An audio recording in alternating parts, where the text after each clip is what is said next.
Esta es Cristiandad, luchando para que Cristo reine.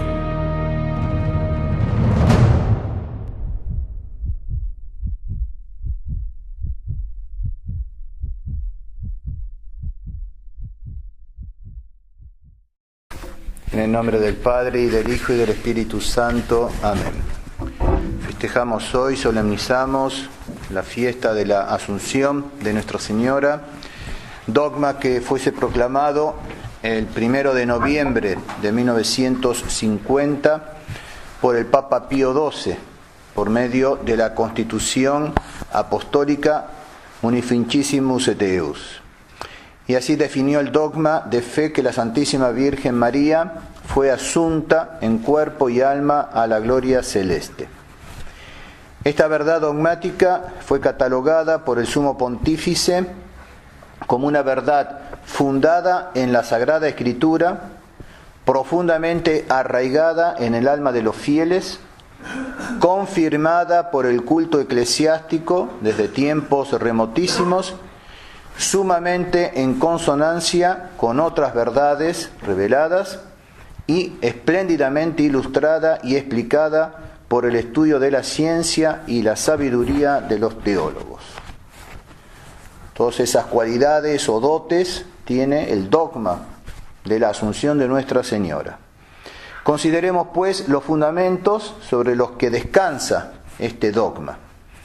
Los padres del Concilio Vaticano, no hace falta que aclare, el primero, por supuesto, los padres de ese concilio, ya en el siglo XIX, para confirmar su postulado en pro de la definición dogmática de la Asunción de María, expusieron lo siguiente en este hermosísimo texto. Es decir, que ya en el Concilio Vaticano había sido solicitado por los obispos que se proclamase este dogma, cosa que Dios no permitió por la irrupción de las bandas vandálicas en Roma, y quedó entonces para 1950 la proclamación.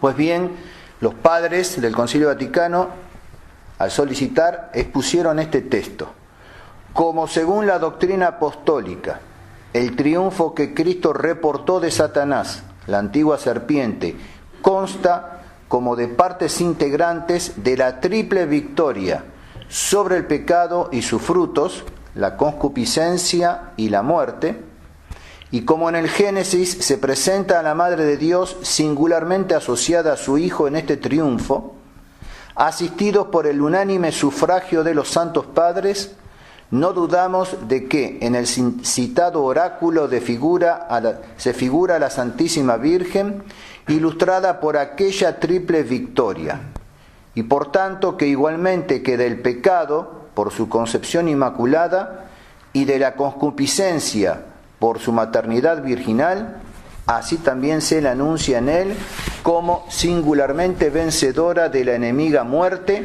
por su anticipada resurrección, a semejanza de su Hijo. Hermoso el texto que habla de una triple victoria sobre el pecado y los frutos del pecado, la concupiscencia y la muerte. Y ya entonces que se había declarado inmaculada desde su concepción a Nuestra Señora en 1854, victoria sobre el pecado, también victoria sobre la concupiscencia por su maternidad virginal, quedaba entonces proclamar la tercera victoria, que era sobre la muerte. Y entonces es basándose sobre eso que solicitan que se declare la Asunción no solamente en alma, sino también en cuerpo de Nuestra Señora, venciendo totalmente a la muerte al no quedar corrupta en el sepulcro. Ese es el fundamento sobre el cual se basaba el postulado de los padres en el Concilio Vaticano. No nos extrañe pues que el Sumo Pontífice, Pío XII, presentase con estas palabras las razones teológicas en pro de la Asunción.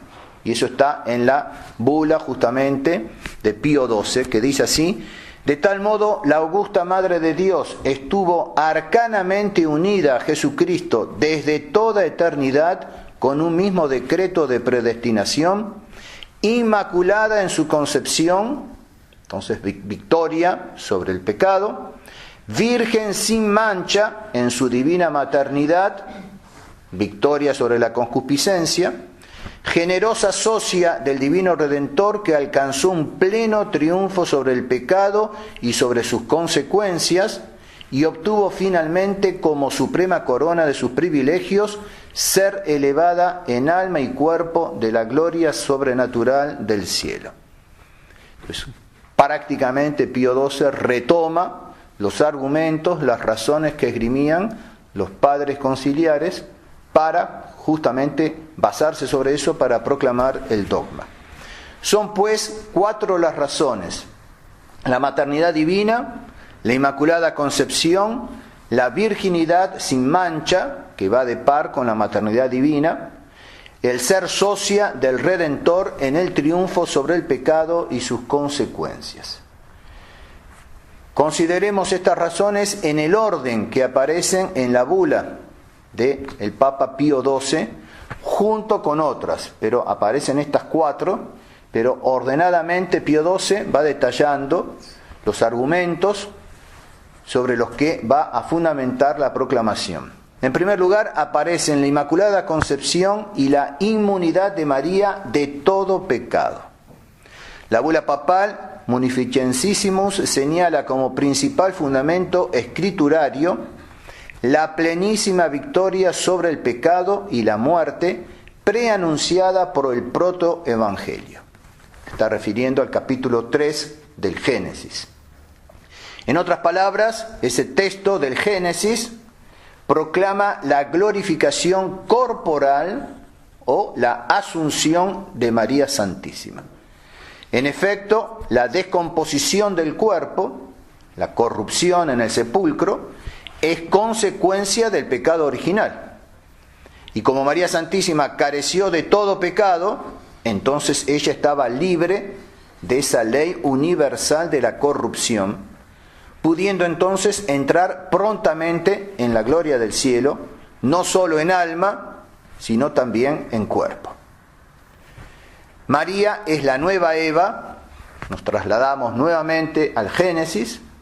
Ella es la nueva Eva, opuesta a la primera y asociada a Cristo, el nuevo Adán, en la obra de la redención.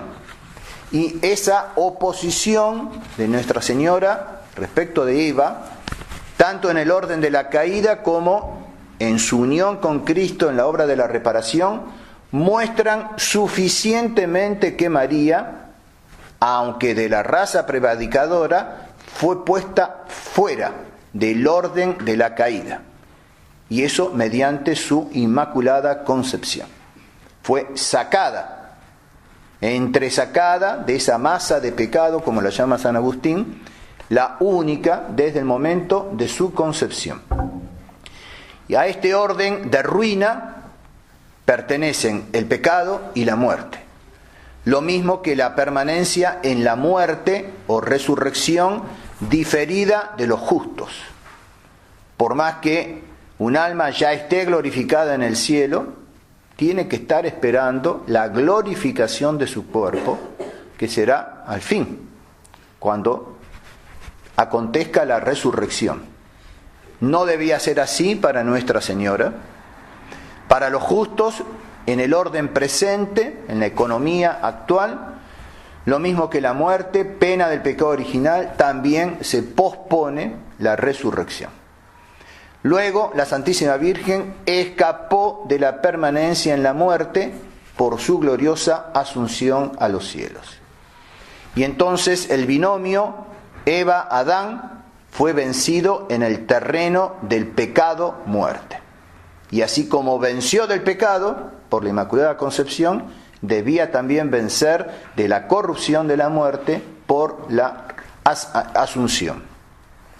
En este mismo campo de batalla, de combate, se entabla la destrucción del pecado o muerte. Es en el mismo combate donde tiene lugar la destrucción del pecado y de la muerte. Y el paralelismo que ejerce el Génesis unifica a la mujer María con su linaje Cristo.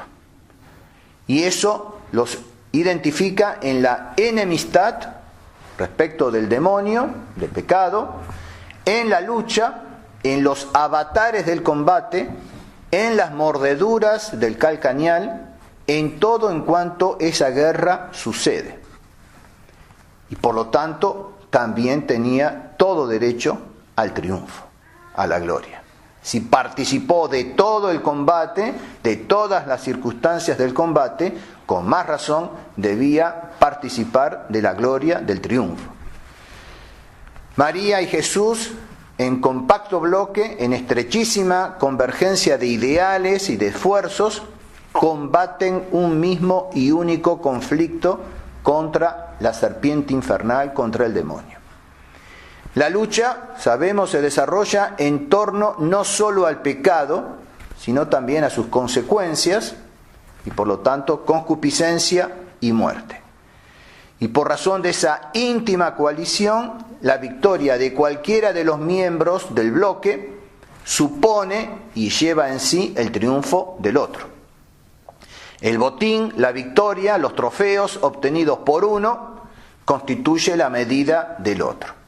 Venció Cristo, debía vencer también Eva, la segunda Eva, María.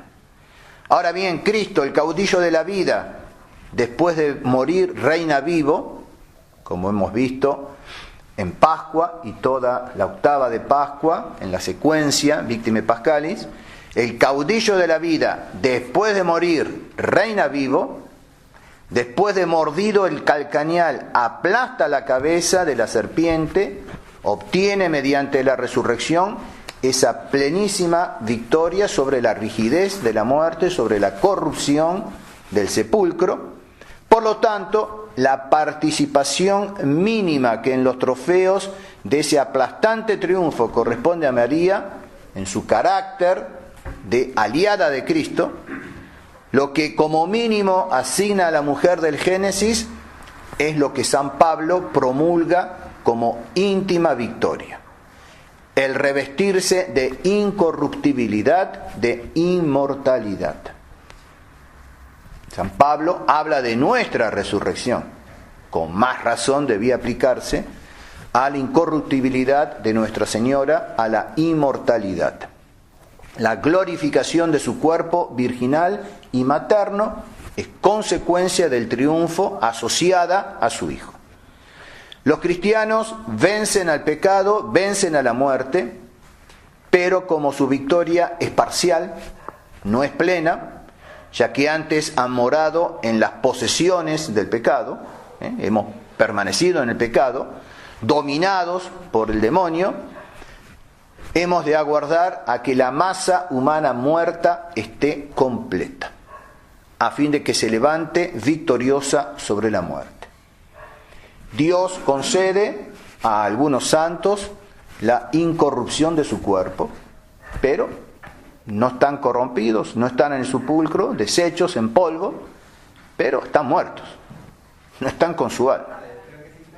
Entonces, Nuestra Señora tiene un triunfo total, absoluto. María fue prevenientemente separada de la masa pecadora, colocada extramuros del pecado, domiciliada en territorio exento, inmune por completo de la sentencia de muerte, puesta en la morada de Cristo, y esa morada de Cristo es resurrección, vida, morada que reclama entonces la plenitud de vida. Y la plenitud de vida exige entonces la asunción en cuerpo, no solamente en alma. Y por consiguiente no tiene que aguardar a que la masa pecadora esté completa. Efectivamente, María, carente en absoluto de todo pecado, de toda mancha, que venció plenamente al pecado, venció también totalmente, completamente, las consecuencias del pecado. Lo mínimo que esa victoria exige es la inmunidad preservativa del sepulcro. exención de la ley de permanecer en la corrupción del sepulcro, exención de esperar hasta el fin del mundo la redención de su cuerpo. En síntesis, la Inmaculada Concepción de María dice una plenísima redención. Ya está en la Inmaculada Concepción de María anticipada la Asunción. Redención preservativa anticipada de su alma y por consiguientemente una santificación original total, inconmensurable, abismal. Dice una plenísima redención preservativa y anticipada de su cuerpo y por consiguiente una ausencia total, inconmensurable, abismal de toda corrupción y de toda corruptibilidad corporal. Ya está todo eso preanunciado en la Inmaculada Concepción. A la redención triunfante del pecado o culpa corresponde la Inmaculada Concepción. A la redención triunfante de la pena corresponde la asunción a los cielos en alma y cuerpo. Si no participó de la culpa, de la ofensa, tampoco participa de la pena. Entra por la Inmaculada Concepción y sale por la gloriosa Asunción. De ese modo, la Inmaculada Concepción y la Asunción constituyen dos componentes, dos triunfos, dos palmas de una misma y única victoria. Armonía entonces en todos los actos de la vida de la Santísima Virgen María. Ella entra por el singular privilegio de la Inmaculada Concepción, sale por el singular privilegio de la Asunción. Entra por la puerta de la inmunidad del pecado, en virtud de la anticipada aplicación de los méritos de la redención, sale por la puerta de otro gran privilegio, el de la glorificación anticipada de su cuerpo, por los méritos de la misma redención. ¿Cómo se completa entonces el misterio de la Concepción Inmaculada con el misterio de la Asunción corporal? Todo es armonía en el dogma cristiano, en el dogma católico. Todo es hermoso, todo es bello. Uno y otro son misterios de preservación. En el primero, Inmaculada Concepción, la sangre del Hijo, antes de ser derramada sobre la cruz, envuelve ya el alma de la madre para que no la toque el aliento emponzoñado del pecado. En el segundo, la Asunción, la sangre ya derramada en sacrificio, ya glorificada, esa sangre, baña, penetra el cuerpo puro y el alma inmaculada de la madre y les presta las mismas dotes de gloria: impasibilidad, claridad, agilidad, sutileza. En la Concepción, los méritos previstos del Redentor impiden la entrada de toda mancha en el alma de su madre, pero no impidieron el dolor, no impidieron el sufrimiento del cuerpo. Tenía que estar asociada al pie de la cruz. Una espada atravesará tu alma. En la Asunción, los méritos ya adquiridos por el Hijo se vuelcan sobre el alma de la madre y hacen de ella una redimida perfecta, totalmente redimida en alma y en cuerpo. Y por eso dice hermosamente San Bernardo: en María la vida de la gracia ha comenzado por la Inmaculada Concepción y ha terminado por una Asunción y por un coronamiento de gloria, un triunfo de la gracia para comenzar y un triunfo de la gracia para terminar. Y vean que San Bernardo habla de la Asunción, y es lo que Pío XII dice, que estaba esa creencia en todo el pueblo cristiano desde siempre. Y sin embargo tuvo que esperar hasta 1950 la proclamación de este dogma. Segundo fundamento, en la bula de Pío XII, es la maternidad divina de María Santísima. Como el cuerpo de nuestro Señor Jesucristo se había formado del cuerpo de María, era muy conveniente que el cuerpo de Nuestra Señora participase de la misma gloria del cuerpo de su Hijo. Ella concibió a Jesús, lo dio a luz, lo nutrió, lo cuidó, lo estrechó contra su pecho. No podemos imaginar que Jesús permitiese que ese cuerpo que le dio la vida llegase a la corrupción. Y pudiéndolo hacer, lo hizo. Otro argumento viene después, el argumento litúrgico, y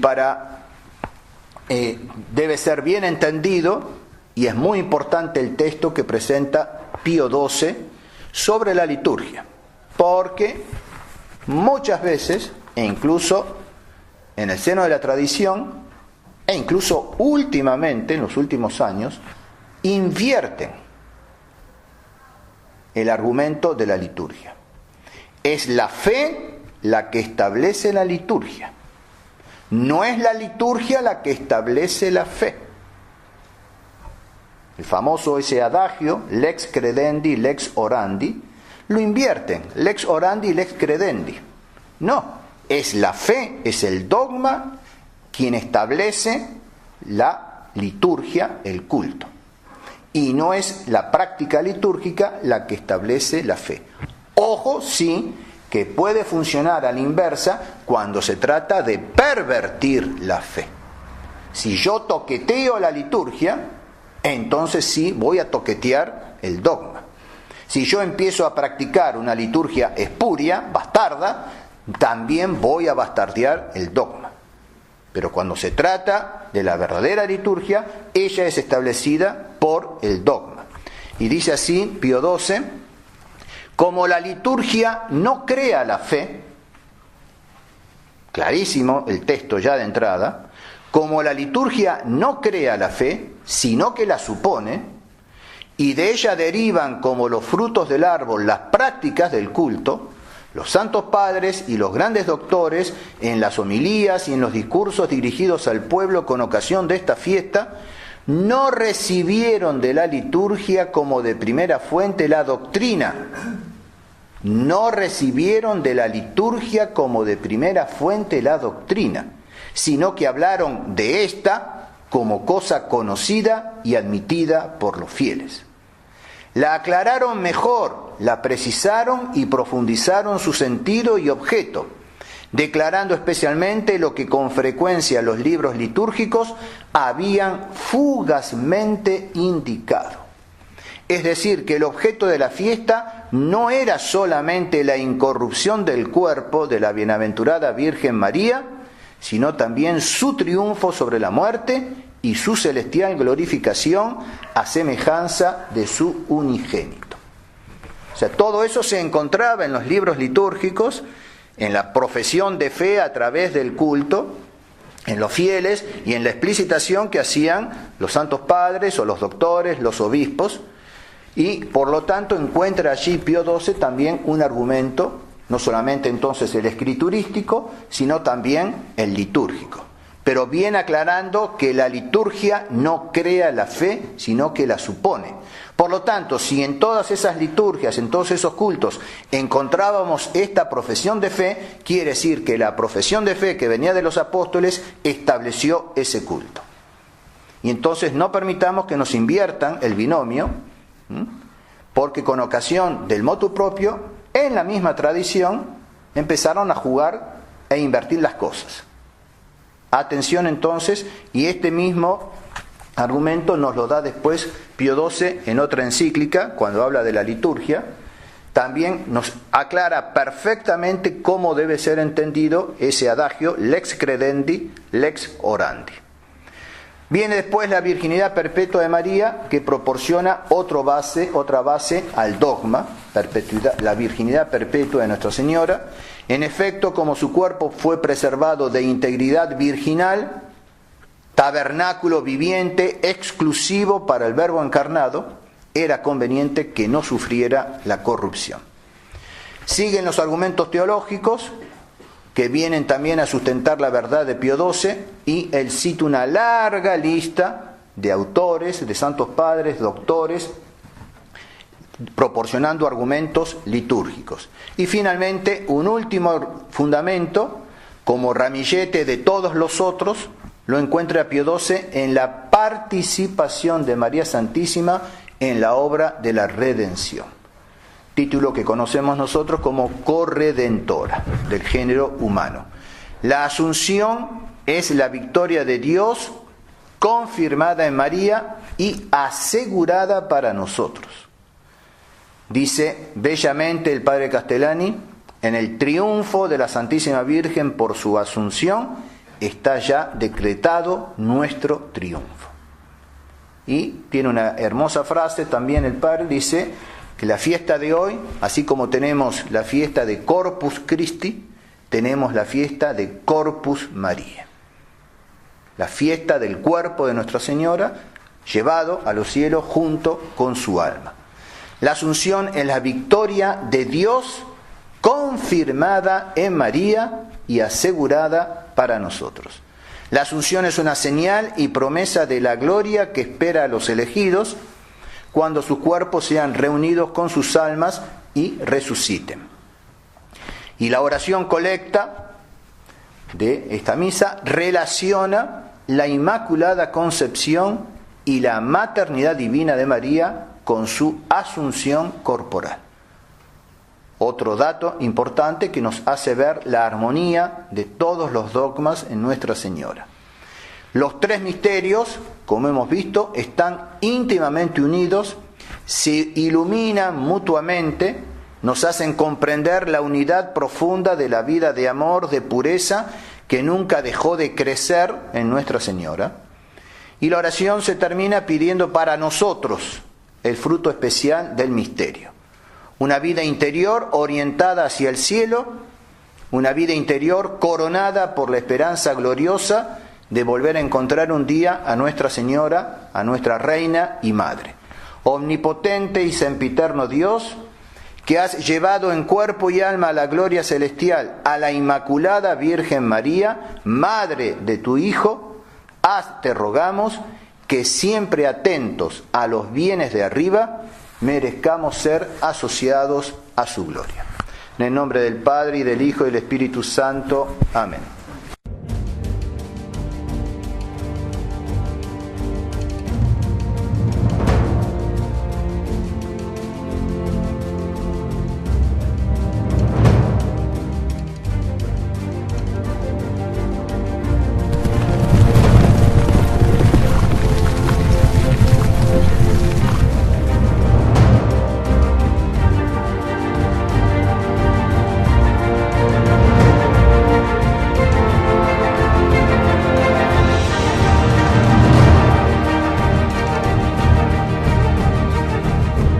Esta es Cristiandad, luchando para que Cristo reine.